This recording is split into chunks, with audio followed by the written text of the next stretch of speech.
So we're going to go through an example together. We'll call it the GPS object example, a hypothetical backend to a GPS application. Maybe it's a mobile app or a web app, who cares?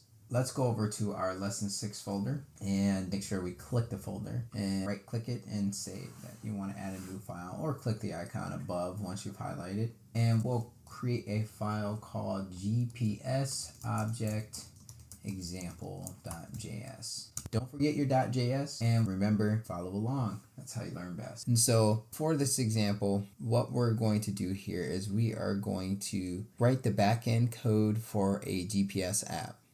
Now, you might be saying, hold up, Paris. What is a backend? And let me explain.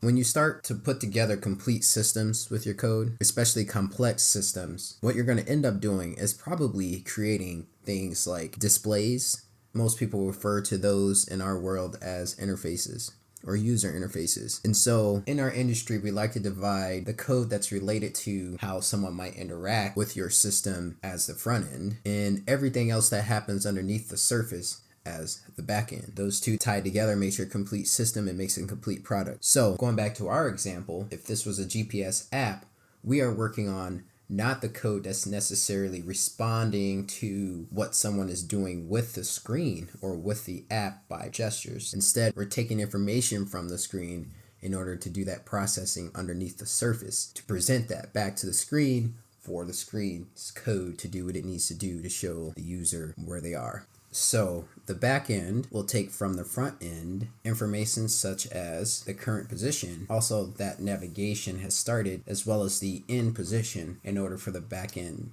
to start processing things. And just a little bit of a warning, I will interchange the words position and location many times throughout this tutorial. So sorry in advance if it drives you nuts, but those are the same things. Your GPS backend will do the following. First thing is going to be to calculate the entire path and provide that info to the UI. The next thing that it's going to do is navigate. While navigating, it's going to continuously provide updates on the location of where that person is. Again, this is just going to be data that we're going to provide to the front end. And finally, as a little added bonus, the cherry on top, this backend will calculate speed and provide that data also for the UI. Let's add those in here as notes just so we can have a reminder of that, okay? I wanted to let you know that this actual program could probably be very complicated. And I have never written a GPS system in my life, so this is going to be a rough speculation of how such a system might be done. A very simple example for the purpose of explaining what objects are. Okay, so don't freak out. We're actually not going to write an entire system. We might write some pseudocode and focus mainly on how objects might be used in this functionality here between the two major pieces, being the back end, which is a code underneath, and front end, which is the things that you see. What is pseudocode? Pseudocode is not really code. Think of pseudocode as a way to illustrate using pictures, English language, symbols, diagrams, pretty much anything to help you with designing the organization and the behavior of the code you're about to write. You might find pseudocode on a dry erase board or on the back of a napkin, that sort of thing. Usually it's anything but real code. Sometimes I find myself doing it by using the comment format. All right, let's start with the O number 1 up there, which is input. So let's assume we have a function that is supposed to take the input, but also coordinate or orchestrate the entirety of the functionality for the back end. Let's call that function start navigation. And take the input by a front end, and that input again is the start position or the current location of the user of the application and where they want to be, and then orchestrates the entirety of the functionality while the navigation is taking place. So here's my question for you. Based off of what we've learned in the past, how might this function called start navigation, let's do this kind of using the new way of doing this, right? How might this function actually receive the information of the current position and the position the person might want to be? Well, they would probably receive them as parameters, right? Parameter 1 and parameter 2. But how might those look? Before we get into that, we should talk about most common way that anyone might express an exact pinpoint of where something is on Earth, and that is using latitude and longitude. Okay, but you can look up the correct spelling if I missed it here. Just know that latitude and longitude together are coordinates on the grid system that was designed to give someone the exact position on Earth. Where you might be on that grid will be a combination of both of where you are in latitude and longitude, okay? Latitude is supposed to represent the horizontal lines running on the grid, so those would be the ones running the same direction as the equator, but it's actually a measurement of how far away you are from the equator, north and south. The other lines, the vertical lines, are longitudinal. And a shortcut for remembering that, just remember the word long is in there, which might, in my mind, looks like something that would be looking vertical. Longitude be explaining someone's distance from the prime meridian, or the line that makes east and west. If you were getting this information from a GPS system, then you're probably getting this information including latitude and longitude. You might see these coordinates if you were to actually drop a pin on your map app. It will probably give you latitude and longitude coordinates there. You can play around with it. Anyway, so if we were to take those as parameters here, based off of what I taught you guys in the past, you can pass those into the function as parameters. This is going to be a little test here. So based off the pattern of how we set things up in the past, how would you expect the values for latitude and longitude for both the starting position, right, the starting location and the end location to look as parameters for this function, as well as how would we store it so that we can use it later in this program? Well, you would probably think that we'd have a value called start position latitude, and then we have a start position longitude, and then maybe you'd have a end position latitude and a end position longitude, and then your start navigation function can take those values and start doing what it needs to do. Ladies and gentlemen, as you can see, this right here can start to become long in the tooth, right? What I would hope this system would actually do. So we're going to comment this out and say, don't do this. But we would instead use an object to help make this a lot better. And copy this. I'm going to bring it down here. And we're going to uncomment this, right?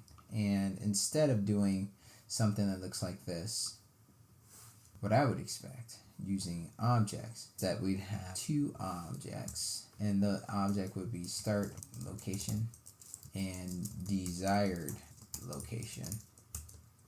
Okay, and what do these variables look like? Let's just say let start location, we had this value and it was equal to an object. Remember that open and close curly brace. Maybe that had the longitudinal value in there of, let's say, negative 83.616170 degrees for longitude, and maybe for latitude, let's have 42.558930. What do these numbers even mean? Actually, I gave the coordinates to best by corporate. Very random. Hey, I'm from Minnesota, and this is just a random location I can think of for you guys. And say let desired location equal another object, and that object has a longitude of, and so this is Best Buy corporate, and this is US Bank Stadium. As you can see, I'm in Minneapolis, Minnesota, and maybe I should have done Mall of America. Anyway, we're going to define these example locations here just for giggles, and actually set those up as inputs to this function to pass in later. Again, this is probably a better way, and let's say we want to provide any other information like what the time is for which we are going ahead and taking a start position. We'll just put a fake time in here called now, but we want to use the time to help us calculate what speed we're going. Undefined at the moment, right? But anyway, if we wanted to add any more to these objects, we can do so in this way here and not make the input grow significantly. So it makes it easier to read. So plain and simple, this is one way objects might be used, and that is to pass input variables in a way that they aren't blowing up this parameter section of a function. Okay, now that we have the start location and the desired location as the input values, the next thing we're going to do is start working on our function. Now again, this is going to be pseudocode, so we're going to save a little bit of time here, but we're going to give some ideas of what this code might look like. Okay, so when the navigation starts, we need this code to, first of all, calculate the path a person needs to take in order to get to their desired location from the start location, and then provide information about that path as data to feed back to the screen. Maybe to color the path a certain color. If you're using the map application, it probably does that. Your path is blue, showing you or displaying to you the path that you need to take to get to where you need to go on that map. So we're going to pretend that we're doing that here by first calling the function calculate. We'll say calculate the path to the desired location and provide that information to the screen. So let's pretend there's a function that does that. And we're going to use that long name just because. Now, remember in JavaScript, in order for something to be referenced, it must first be defined. So we will definitely have to go above that and create this function here. So I'll say this equals function, and we don't necessarily have to give input and output parameters. What we're going to do is we're just going to say that, you know, since start and end location are variables that we defined above, we already know what they are. So we can reference them in our function here. So pretending that we know exactly how GPSs calculate that, because I actually do not. What we can do here is just put some pseudocode in. So we know that this thing is going to use magic to calculate path to destination, maybe the shortest path.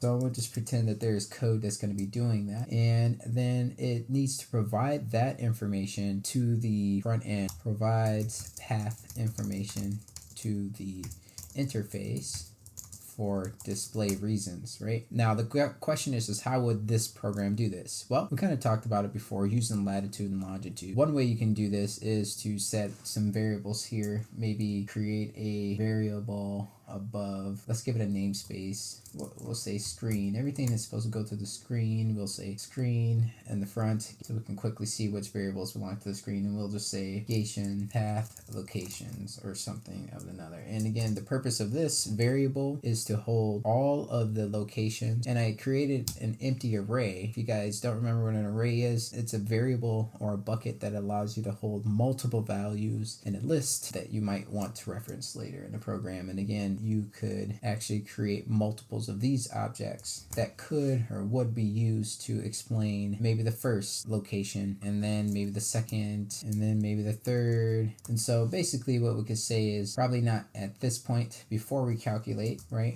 But at the time that we calculate, this calculation would take this variable here and fill it with a list of locations along the path that might be necessary. As you can imagine, as you move along, maybe this number would change, you know, or this number would change, indicating the direction of which we're traveling in order to get from the starting location to the desired location. So I'm just going to, for the sake of this pseudocode, what I'm going to do is just comment this out and just say that we wanted to set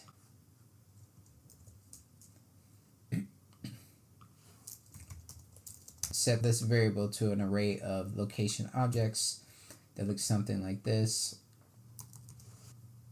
Either here, we'll just put it there, and these objects will represent a location along the path to the destination. Okay, so in short, we would create multiples of these.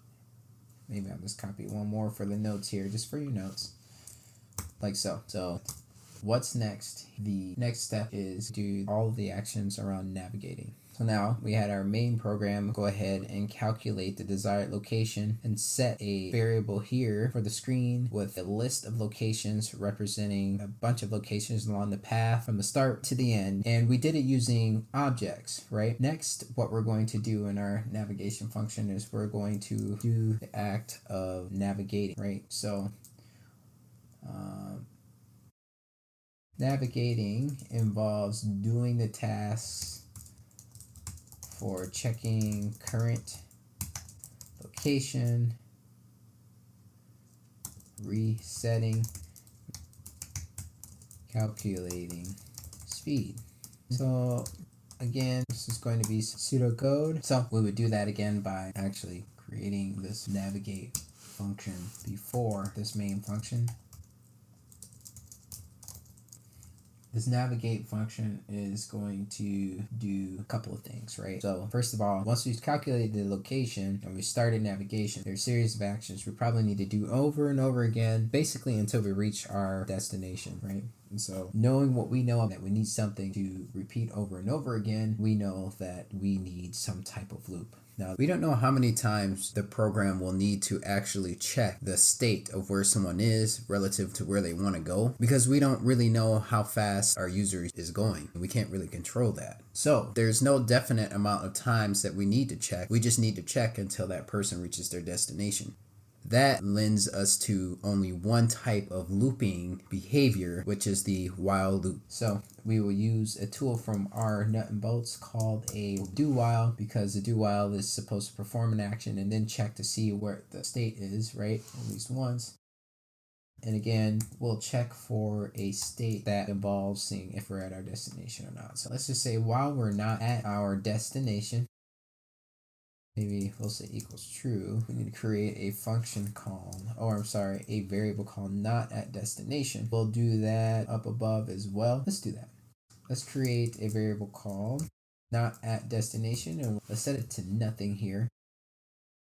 And then inside of our start navigation function, we'll say initiate the not at destination variable, right? We'll set this here every time navigation starts. We'll set not at destination equals true. Okay, and we'll navigate. And once we get to where we need to go, what we'll do is we'll just say set not at destination equals false. So this will loop until, it's not going to do that there.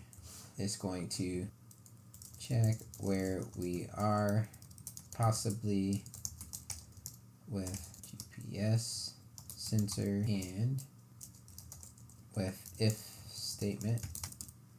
If we are at destination by comparing current location with desired location coordinates, then we will say set not at destination equals false, because we are now at our destination, right? And so this will run every time this loop happens, and if that's set to false, guess what? We are done here. We would jump out of this loop and finish up. But obviously there's some other things that we need to do for that. What we could do is calculate where we currently are, right? Calculate where we currently are with a GPS sensor, and then what we could do is we could possibly calculate speed using location and time properties. Check to see where we are, and once we've reached our destination, set that position to false. That would be awesome. Now that this navigation is done, then we have what we need for the navigation piece of things. Now, one thing we mentioned up above here is that we might need to calculate the speed. Now, there's some values or some pieces of data that we might need to check in order to do such a thing. One of those things might be taking current location, maybe checking where we are will be a function. Let's go check where we are. Maybe this is a function, and again, we're just making this up, so just bear with me and just kind of pay attention again close to what the objects might look like, if anything here. So we might have a function called check where we are, and this whole job is to use GPS sensor to get location, and that location will look something like this latitude, longitude object here. We can even say return that object, right? Something like that. And once that is found, we can say current location equal, and if this wasn't commented out, it would look something like this, right? We'd have something called current location, which we would then take current location, and well, in order to calculate speed, we might need to know the previous location, and we might need to do some math on those. So how would we capture the previous location and current location? Well, what we could do is take that variable and actually set it to maybe a variable up here, right? So this would be the current location at the time that we're checking where that location is. Let previous location, and what we would do is we would say the current location would be the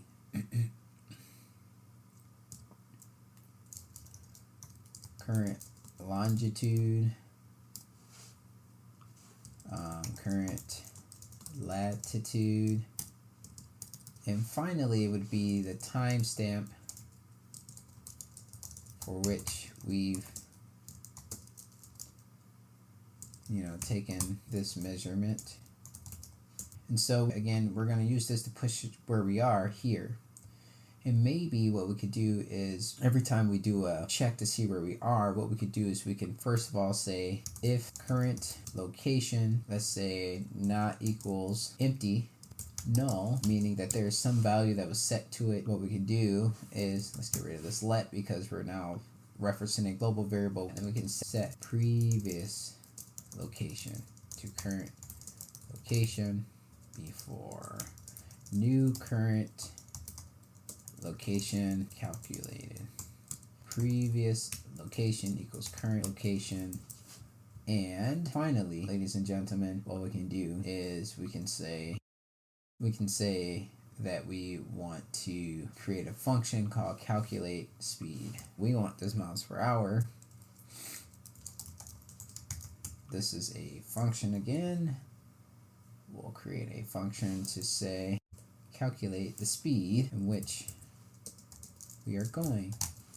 And this is going to take the start and end position. Now we could very well just take everything that we're doing here and pass it to these functions and create input variables for all of those. For the sake of time and simplicity, we're going to just set those variables up here in a global location and just keep referencing them. Okay, so now we are going to calculate the speed and maybe even return that speed. Right, so let's create a variable equal, let's make it a number.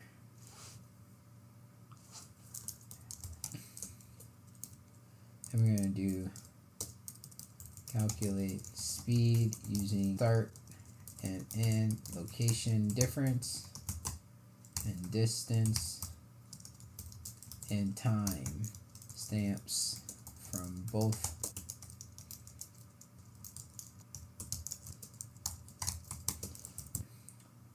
Alright. So, cool thing about this is that if we go back here, screen current location, maybe we should name the screen current location, right? Because again, this might be something that could be used to redraw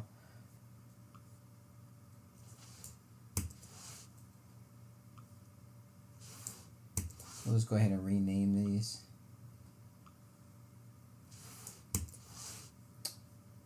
And previous location.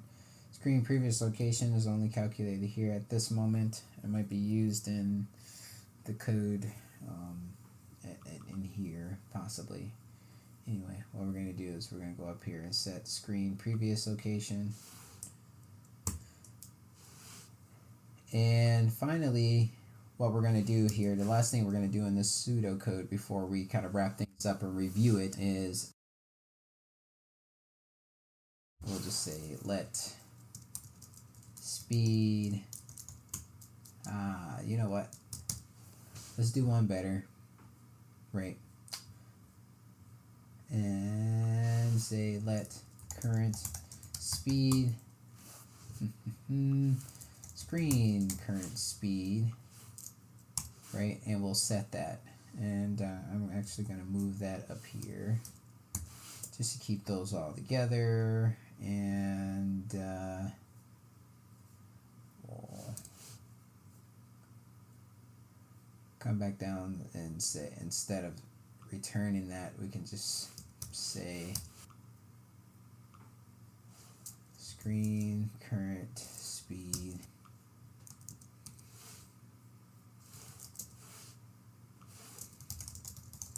okay. Of course, what we could do is for this calculation is if this needs to be a bunch of different functions, we can do that as well, but that will give us what we need for calculating speed. So folks, with some pseudocode, what we've done is we've created our backend system that will begin navigating, and while we are not at the destination that we need to be, what we're going to do is we're going to set screen location and previous screen locations, and those locations are objects. Again, they could be 3 variables a piece that we'd have to capture and do the calculations with, and pass back and forth between the functions, or they can just be these 2 objects here, which is better. And then what we'll do, now that we know where we are, we'll set the current screen location, calculate the speed between those 2, and then what we'll do is we'll check to see if we are at our ending destination. If not, then this will not be hit.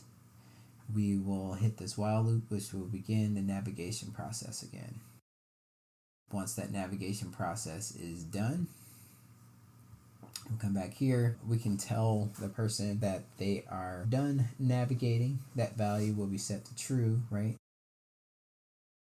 And what that can do is that can communicate something to the screen that, hey, navigation is done.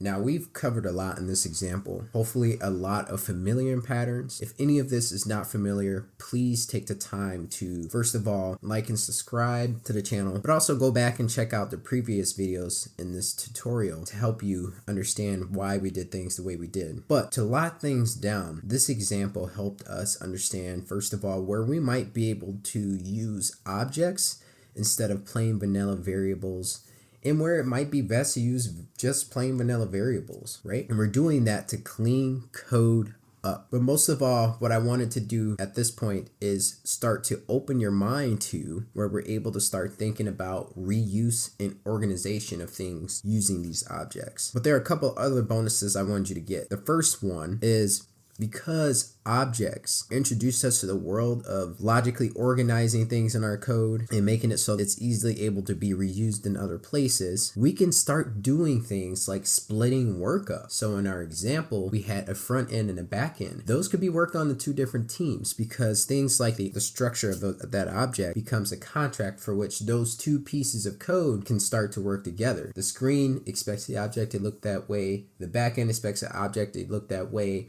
And so now they can start talking back and forth. They can be worked on by different people.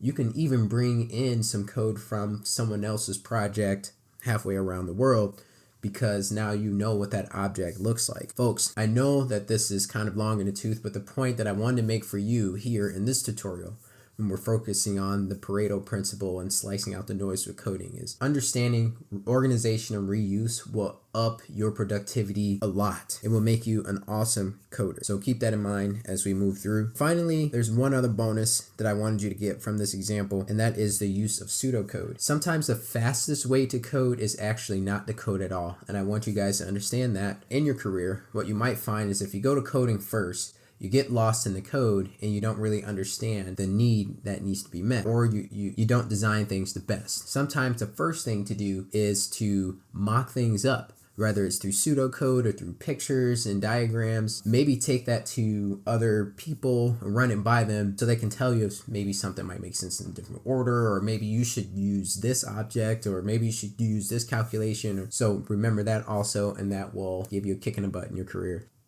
So what we haven't talked about as far as objects in this entire tutorial is how common this concept is across other languages. And so in this project here, you'll see over here that I added a couple examples, and I'll leave them up for you to copy this code. But here are a couple examples using some popular languages out there. So in order to create an object in C#, you would use the following. It looks very similar to JavaScript, where you have keyword, in this case it's class, and there's that contact object again, and open curly brace and close curly brace, where in here you give the name of your property, but instead of the compiler guessing what the type is, you set the type in front of the variable here. But each one of these are properties, essentially variables that have a value inside, and this would work for numbers and other things like that. So this is how you would set an object in C#, and this is how you would set that same variable here with Python. Notice it has its familiar tab instead of curly braces, but the content is pretty much the same. So a lot of the languages out there have this concept of objects, or a logical way of grouping your variables, though they may approach them in different ways, just like you've witnessed here. But notice both Python and C# have a keyword class at the beginning of their objects. There's an important reason for that we'll cover in the next tutorial, but I'll foreshadow it a little bit. If you think objects will take your productivity to the next level, you need to check out this next thing that we're going to talk about called classes.